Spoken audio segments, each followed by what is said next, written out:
The vial of black sludge shattered against the concrete floor of the theater basement. And in that moment, as the toxic liquid spread like spilled blood, Aris understood that the man offering her shelter had already decided she would not leave alive. 13 hours earlier, the morning had begun like any other. The heavy oak door creaked inward as Aris balanced a cardboard tray of 2 steaming coffees against her ribs. She stopped dead.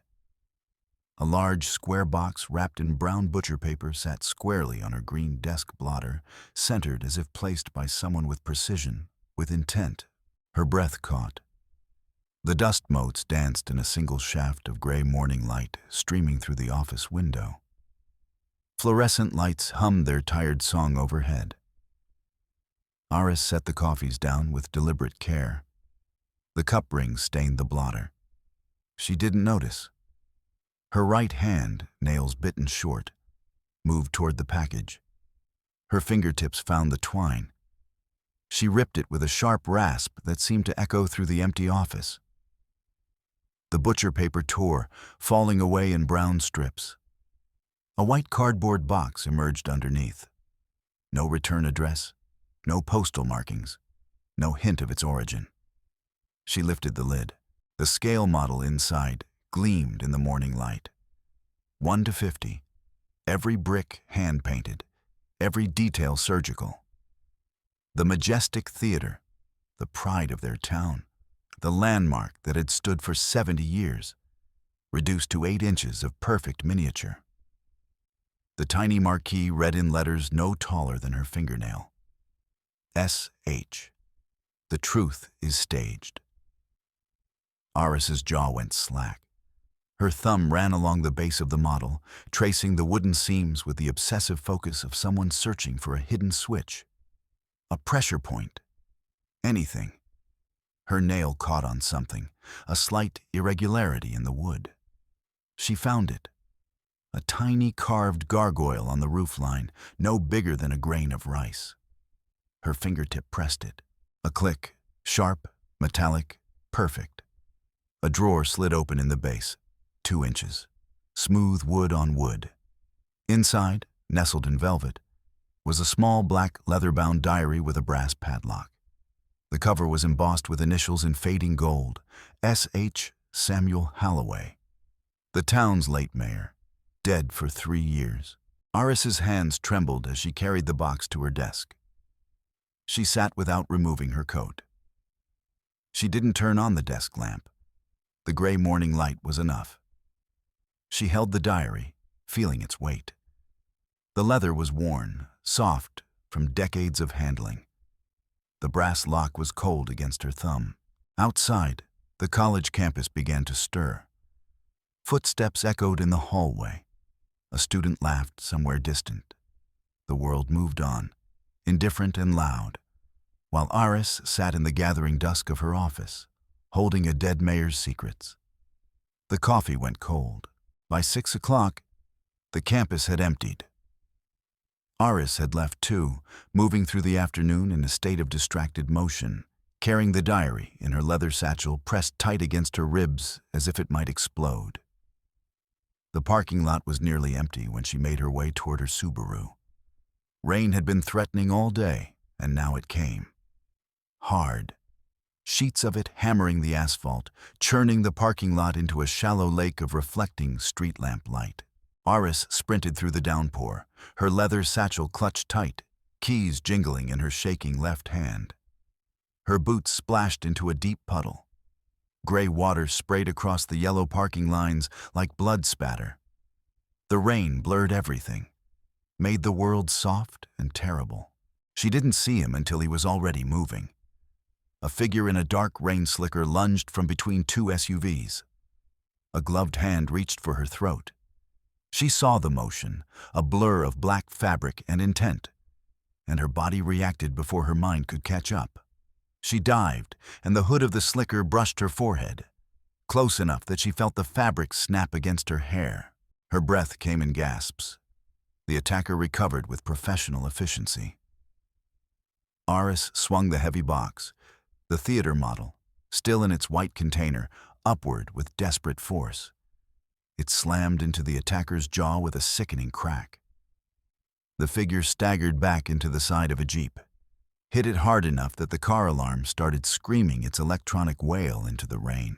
Iris didn't wait, didn't think.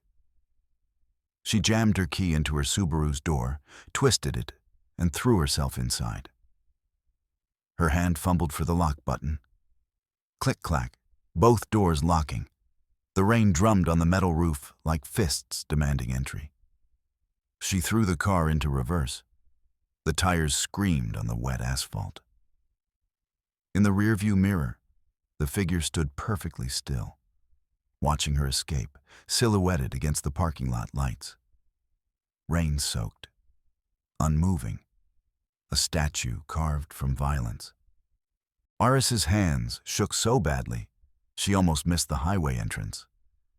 The drive to her house took 20 minutes at normal speed.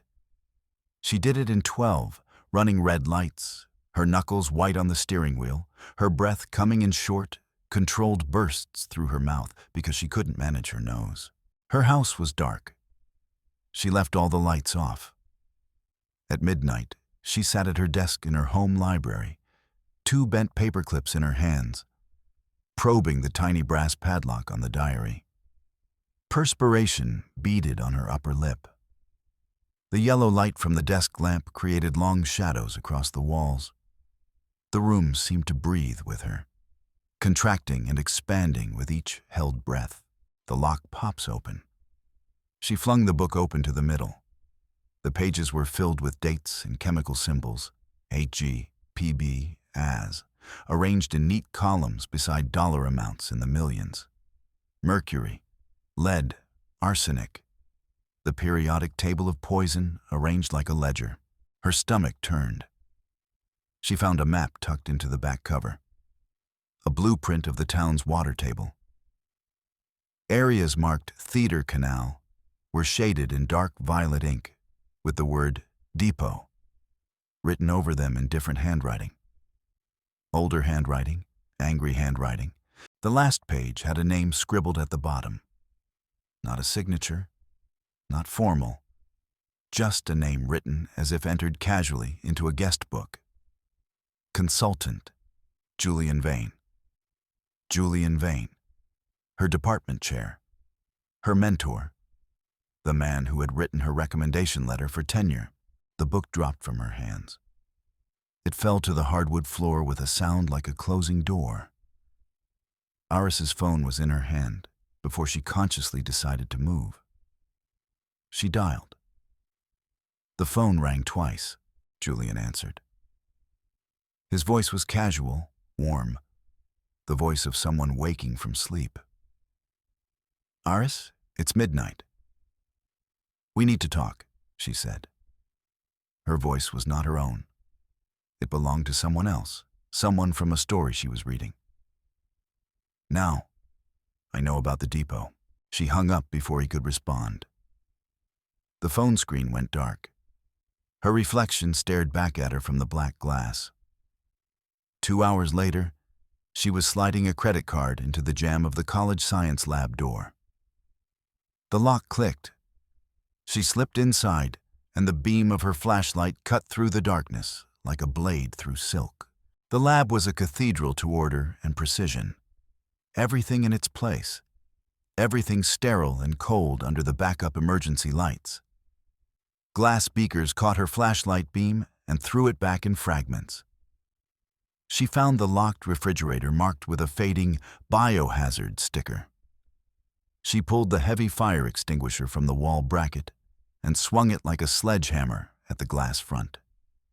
Shards exploded everywhere, flying toward her, glinting like diamonds for a moment before falling, glass fragments catching the emergency lights. Inside, a row of vials filled with thick, black sludge. Labels in careful block letters, Majestic 1994. She grabbed 3 of them, stuffed them into her jacket pocket.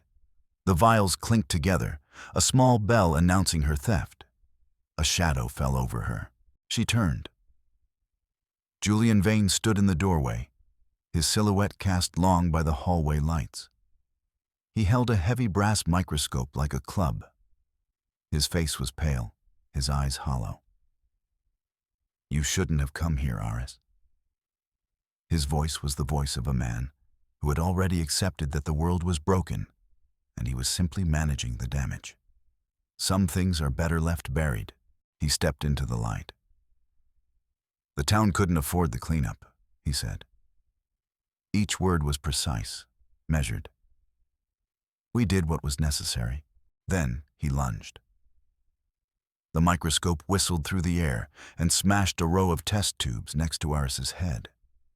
Glass and colorful liquids sprayed across her face.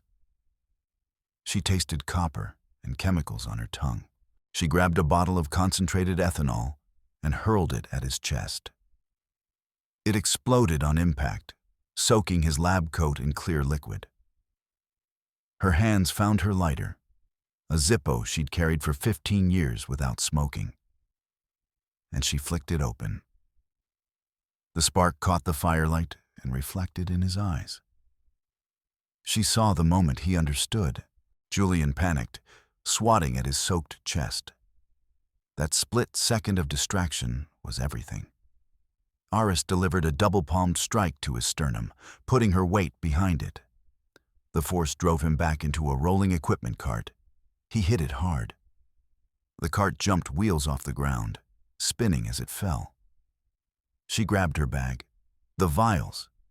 She kicked a wooden stool into Julian's path as he tried to stand, and she sprinted for the exit. Her heart hammered like a trapped bird, violent and desperate, trying to escape her ribs. The red exit sign blurred as she ran toward it. She slammed the lab door shut behind her and jammed the fire extinguisher through the handles, locking it tight. From the other side, Julian screamed and pounded on the metal. Metallic thuds. Fists meeting industrial strength. The fire extinguisher bent slightly under the pressure. Aris leaned against the wall, her breath coming in gasps that felt like sobs. By morning, she had moved beyond fear into something colder, something that felt like mathematics. The town records office smelled like old paper and dust and the lingering ghost of coffee from someone's morning brew. Aris flung a stack of property deeds onto the magnifying table with caffeinated fury. Her own coffee cup sat forgotten beside the microfilm reader, black and cold as tar. She flipped pages with mechanical speed. Her eyes moved across the yellowed documents, scanning dates, finding patterns. The hypothesis formed. Then the data supported it. Then the pattern became undeniable. She found a date in the diary. Oct 12, 1995. Spill confirmed. Values dropped. She pulled the corresponding deed. The Majestic Theater. Sold for $1, $1, to a holding company named S&J Partners. Aris pulled up the records on her laptop. The board of directors for S&J Partners glowed on the screen. Samuel Halloway and Julian Vane. They bought the land they had poisoned for the price of a cup of coffee. She scrolled through the current valuation. The land was worth $40 million now. The contamination had been remediated. A luxury development project was pending. A hotel, a parking structure, condominiums, all built on top of the poison. It wasn't a cover-up, she whispered to the empty records office. It was a heist. The front door buzzed. Through the glass, a police cruiser pulled up to the curb. Sheriff Miller stepped out, his uniform pressed sharp as a blade. Julian Vane was in the passenger seat. Aris was already moving. She hit the emergency exit at the back of the records building and emerged into a side alley. Rain started again. The town seemed to shift around her like a living thing, reorganizing itself to make her smaller, to corner her, to press her into a wall and wait for the inevitable. The Majestic Theater loomed in the distance. It was where the story started. It made sense that it would be where the story ended. She dropped into the orchestra pit through the stage door, her boots thudding on velvet. The stage was a cavern of darkness. Dust motes hung in the amber light, filtering through the ancient fabric. She crawled into a narrow service tunnel leading to the foundation, cobwebs coating her face, sticky and old. The tunnel opened into the basement. A concrete wall, a rusted pipe leaking a dark, iridescent fluid. The same black sludge from the vials pooled around the theater's main support beams. Drip, drip, drip. The rhythm of slow poison, measured out by gravity, patient and inevitable. The beam of a high-powered spotlight hit her from the top of the stairs. Sheriff Miller and Julian stood there. Miller aimed a service pistol at her chest. The laser dot danced on her knit sweater, vibrating slightly with his breath. Julian stepped down one stair, holding a manila folder. "Give us the diary, Aris," he said. His voice was the voice of a man making a reasonable business proposal. "We'll say you had a breakdown. You can keep your job. Just give it back." Aris looked at the diary in her hand, then at the iridescent pool spreading across the floor.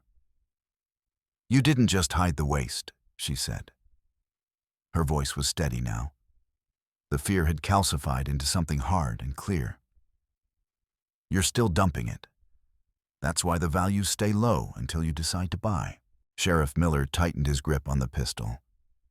His finger began the long pull on the trigger. An industrial motion. A task in his schedule.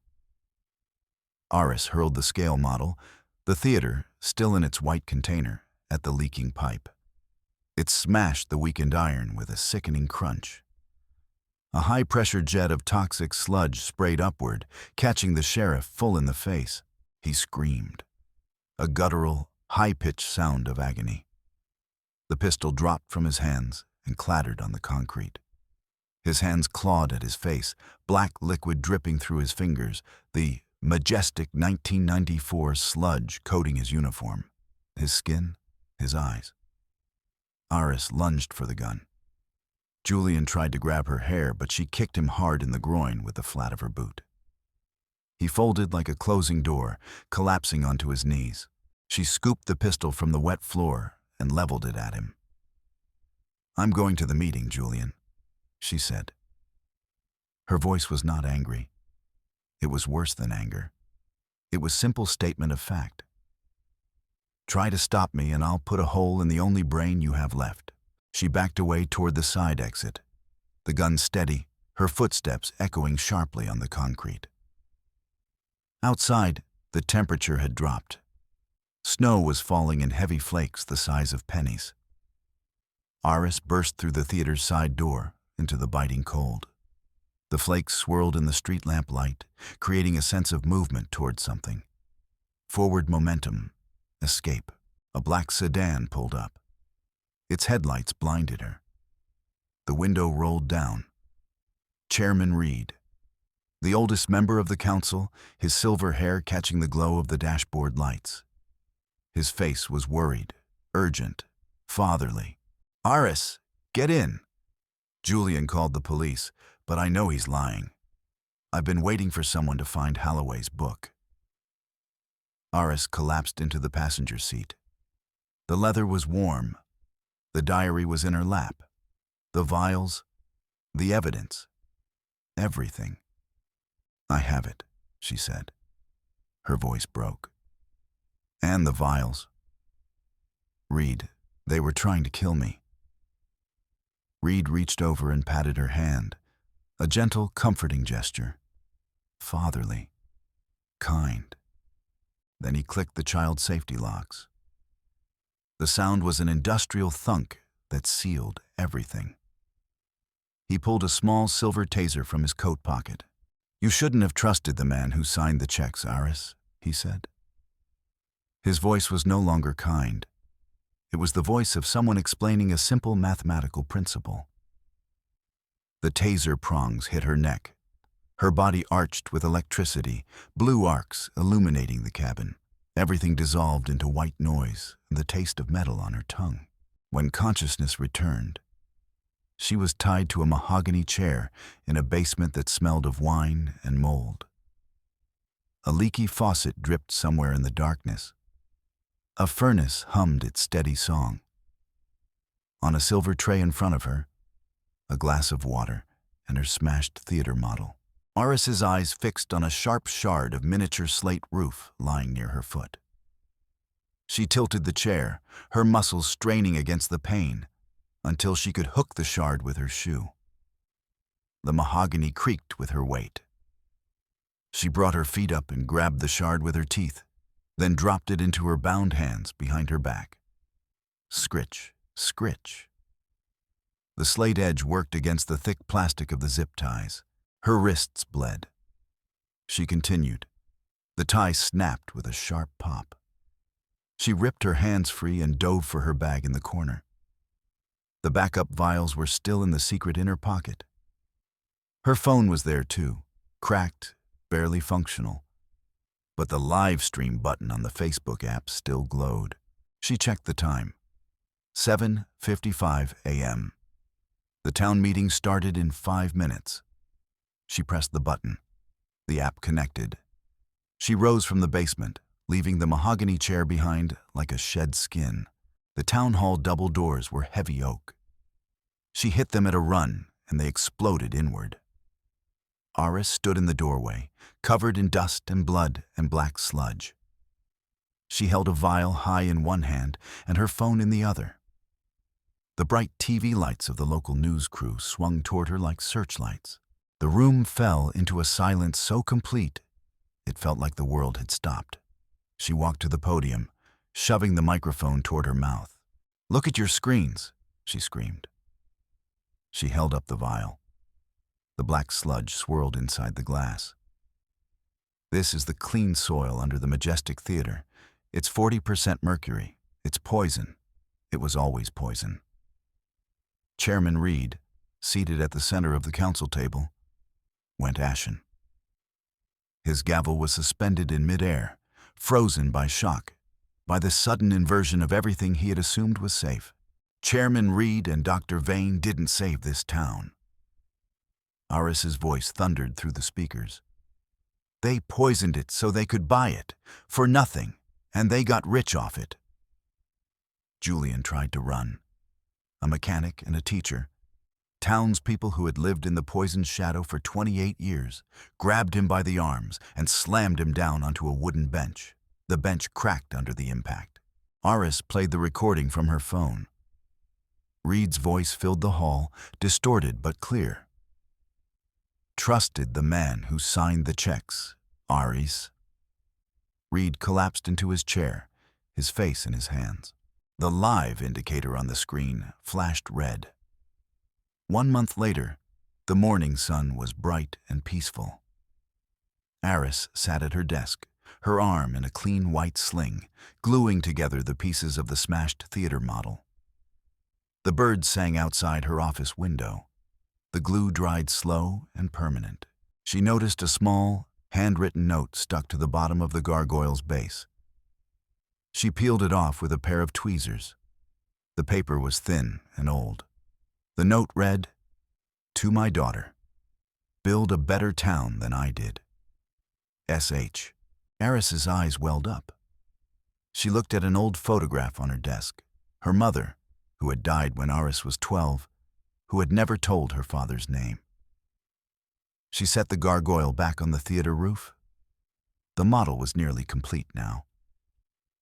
She picked up her coffee, a mug that read, "World's Best Professor," and took a long, slow sip while looking out the window at the town below. The majestic theater was visible in the distance, a landmark now for different reasons. She smiled. She picked up a pen and started grading a paper. The first sentence she wrote in bright green ink. "Truth is the best foundation."